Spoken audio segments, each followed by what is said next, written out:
buenas tardes, profesor. Mi nombre es María Félix Díaz Rojas y voy a hablar acerca de las características de las primeras leyes de instrucción pública.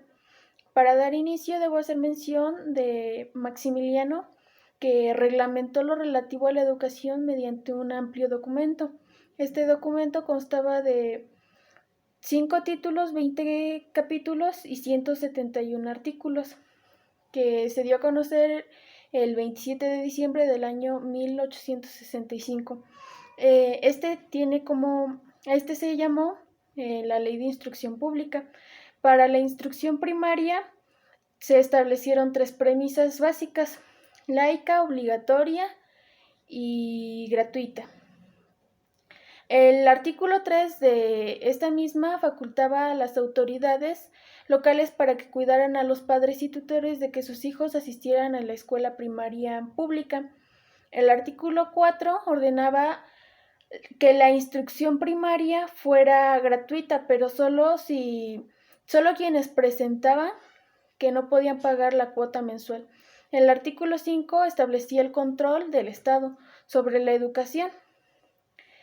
Y al acceder a la autoridad a los prefectos para que en representación de los ayuntamientos y del Estado vigilaran las escuelas primarias. Ahora voy a hacer mención de la instrucción secundaria. La Ley de Instrucción Pública del año de 1865, que fue organizada al estilo francés de aquella época, establece que el Estado obtendrá el control de la educación, además que tanto en primaria como secundaria deberían cubrirse de 7 a 8 años. Juárez, por otra parte, organizó la administración pública, ya que existían pocas escuelas y no cubrían la necesidad de toda la población. Los métodos que utilizaban eran obsoletos y existía una confusión en cuanto a la libertad de enseñanza, la gratuidad, la laicidad de la educación y la obligatoriedad.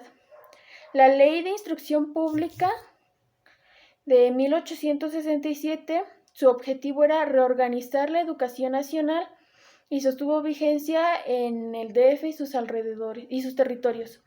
Las leyes orgánicas de instrucción pública del año de 1867 y 1869 fueron la base para organizar la educación en México. Bien, por otra parte, el 15 de mayo de 1869, el gobierno de Juárez expide otra ley de instrucción pública.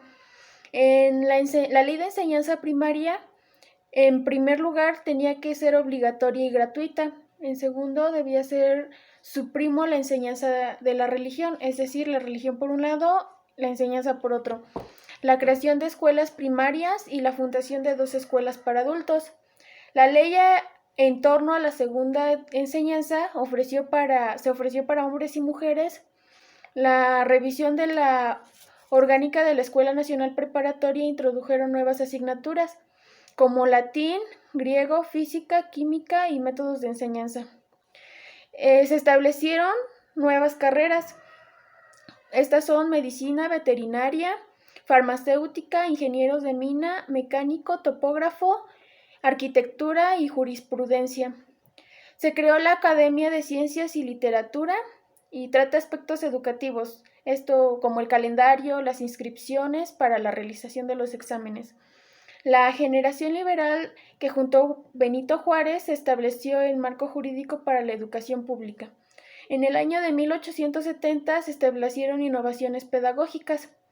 En primer lugar, hablaré del método didáctico, que según Antonio Castilga propuso el método de enseñanza mutua, y esta la clasificó en 6 métodos de enseñanza: recitativo, interrogativo, interlocución, narrativo, racional, y el método popular.